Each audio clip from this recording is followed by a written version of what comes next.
বর্ধমানের গাংপুরের নান্দুর ঝাপনতলা এলাকায় এক আদিবাসী তরুণীর গলাকাটা দেহ উদ্ধার হয়েছিল। দোষী এখনো গ্রেপ্তার হয়নি।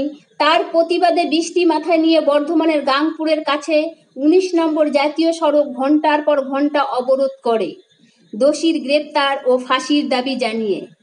পূর্ব বর্ধমানের জেলার গাংপুরের কাছে ১৯ নম্বর জাতীয় সড়ক অবরোধ করল রবিবার ভারত জাকাত মাঝি পরগনা নামক আদিবাসী সংগঠনের পক্ষ থেকে। স্বাধীনতা দিবসের আগের রাতে মেয়েদের রাত দখলের কর্মসূচির আগেই সন্ধ্যাবেলায় বর্ধমানের গাংপুরের নান্দুর ঝাপনতলা এলাকায় এক আদিবাসী তরুণীর বাড়ির পেছন থেকে তার গলাকাটা দেহ উদ্ধার হয় জানিয়ে ব্যাপক চাঞ্চল্য ছড়িয়েছে রাজ্যে। পুলিশ এখনো আততায়ীদের ধরতে পারেনি, ফলে ক্ষোভ বাড়ছে এলাকায়। আদিবাসী ওই তরুণীর খুনিকে দ্রুত গ্রেপ্তারের দাবি জানিয়ে আদিবাসী সংগঠনগুলি, কিন্তু তা না হওয়ায় তারা আজ অনির্দিষ্টকালের জন্য জাতীয় সড়ক অনির্দিষ্টকালের জন্য অবরোধ করেছে। তাদের আরজিকর কাণ্ড নিয়েও ক্ষোভ বলে জানা গেছে। প্রচুর সংখ্যক পুলিশ মোতায়েন থাকলেও আন্দোলনকারীদের সংখ্যাও বিপুল। তারা বিভিন্ন ফেস্টুন ও প্লাকেট নিয়ে জাতীয় সড়কের আপ এবং ডাউন রাস্তায় বসে পড়েছেন ইতিমধ্যেই। বৃষ্টি চললেও তারা অবরোধ করে রেখেছে গুরুত্বপূর্ণ এই রাস্তা। প্রায় পৌনে ২ ঘন্টা হতে চলল অবরোধ এখনো চলছে। ফলে বর্ধমান থেকে কলকাতাগামী ও কলকাতা থেকে বর্ধমানগামী রাস্তা অবরুদ্ধ। তাদের আরও দাবি, ৩-৪ দিন হয়ে যাওয়ার পরেও দোষী এখনো কেন গ্রেপ্তার হচ্ছে না। দোষীকে দ্রুত খুঁজে বের করে তার ফাঁসি দেওয়ার দাবি জানান। আর এই আন্দোলনের মাঝেই আদিবাসী সম্প্রদায় মানুষের সাথে আন্দোলনে সামিল হলেন রাজ্যের এসটি মোর্চার সভাপতি তথা হাবিবপুরের বিজেপি বিধায়ক জুয়েল মুর্মু। এখানে পূর্ব বর্ধমান জেলার নাদুর গাংপুরে যে প্রিয়াঙ্কা হাঁসদা গত 14ই আগস্ট যাকে হত্যা করা হয়েছিল, সেই হত্যার প্রতিবাদে এবং দোষী ব্যক্তিদের শাস্তির দাবিতে আজকে ভারত জাকাত মাঝি পারগানা মহল এবং অন্যান্য আদিবাসী গণসংগঠন মিলে এই পথ ঘেরাও কর্মসূচি গ্রহণ করা হয়েছে। আজকে আমরা বর্ধমান জেলায় জিটি রোডের উপর NH-2 এর উপর আমরা গাংপুরে করছি। আমরা চাইছি দোষী ব্যক্তিরা যাতে অবিলম্বে ধরা হোক, প্রশাসনের মাধ্যমে এবং উপযুক্ত শাস্তি পায়। আমাদের অবরোধ আজকে হাইরোড অবরোধের কর্মসূচিটা সেটা অনির্দিষ্টকাল আমরা রেখেছি।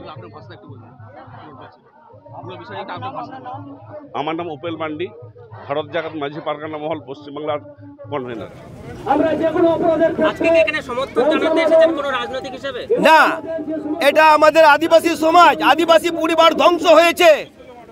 যে একজন প্রিয়াঙ্কা হাঁসদা, তিনি ইউনিভার্সিটিতে পড়াশোনা করতেন, নিজের জীবনকে সফল করার জন্যে, নিজের পায়ে দাঁড়াবার জন্যে, নিজের মা বাবার তার মনকে শান্তি করাবার জন্যে এখন যে তার স্বপ্নটা ছিল, এই স্বপ্নটা সফল হতে দেয়নি। একজন ইউনিভার্সিটিতে, বর্ধমান ইউনিভার্সিটিতে পড়াশোনা করা একজন ছাত্রী প্রিয়াঙ্কা হাঁসদা, তাকে নৃশংসভাবে তাকে গ্রেপ্তার করা দাবিতে আমরা আসছিলাম। সে নৃশংসভাবে তাকে খুন করা হয়েছে। এখন খুন করা হয়েছে, এখানকার পুলিশ প্রশাসনকে বলতে চাই যে পোস্টমর্টম রিপোর্ট যেভাবে আপনার কাছে এসেছে, আজকে 14 তারিখ হওয়ার পর কেন আজকে গ্রেপ্তার হলো না? আজকে 18 তারিখ শুরু হলো, কিন্তু কবে নাগাদ গ্রেপ্তার হবে আমাদের কাছে কারো কাছে কোনো দিশা নেই। আমরা কোথায় যাব? আমাদের এখানে মহিলারা রয়েছেন, এই বৃষ্টির মধ্যে দিয়ে এসেছে। এই মায়েদের সম্মান রক্ষার ক্ষেত্রে আমরা সমস্ত আদিবাসী মানুষ, আমরা আদিবাসী সংগঠন হয়ে আজকে আমরা এসেছি আমাদের আদিবাসী মহিলাদেরকে বাঁচানোর জন্যে। তার সাথে সাথে সমস্ত এই আমাদের যে SC অ্যাট্রোসিটি অ্যাক্টের মাধ্যমে যে শাস্তি পাওয়ার কথা, আজকে তিনি শাস্তি পাননি। আজকে আমরা বিপদে পড়েছি। কিন্তু কাকে বলবো? সরকারকে বলবো, সরকারকে ইমিডিয়েটলি ব্যবস্থা নিক।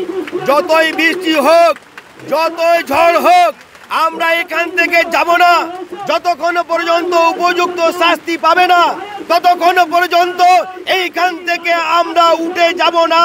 আমরা যেই দোষীদের গ্রেপ্তার হয়ে আমরা ফাঁসি চাই, ফাঁসির দাবি করা হচ্ছে। এইখানে সমস্ত মা বোনরা, সমস্ত মাঝি পারগানা, সমস্ত আমরা আদিবাসী ভাই এখানে আমরা এই হাইওয়েতে আমরা বসে আছি। না, কোনো রাজনীতির রং এখানে লাগাতে চাই না। এখানে সমাজকে বাঁচানোর জন্য আমরা এসেছি। আমরা কোথায় যাব? আমরা সমাজের মধ্যে দিয়ে আমাদেরকে যেতে হবে। সমাজ যতক্ষণ পর্যন্ত বেঁচে থাকবে না, কেউ আমরা থাকতে পারবো না। তার জন্য সমাজকে বাঁচানোর জন্য আদিবাসী পরিবারের একজন মহিলাকে খুন করা হয়েছে। যিনি খুন করেছেন উপযুক্ত শাস্তি পাওয়ার জন্য আমরা এখানে সবাই মিলে একত্রিত হয়ে আমরা এখানে পথ অবরোধ করছি।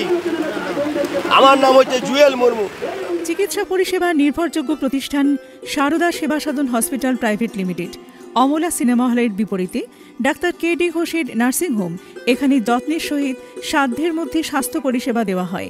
এখানকার অত্যাধুনিক ফেসিলিটিগুলির মধ্যে হল ICCU, AC sharing cabin, AC cabin, NICU, maternity, paediatric, ventilator facility, modular OT, orthopaedic surgery, any type of surgery, obstetrics and gynecology, 24 hours ambulance facility, general medicine, pathology, physiotherapy, PFT, ECG, EEG, Holter monitoring এছাড়াও থাকছে daily OPD service, 24 hours emergency service.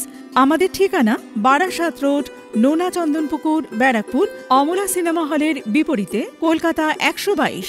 যোগাযোগ 03325920006। Mobile number 9433389740 এবং 9433389739। Sarada Seva Sadan hospital private limited. Bureau report, Sangbad Bangabani.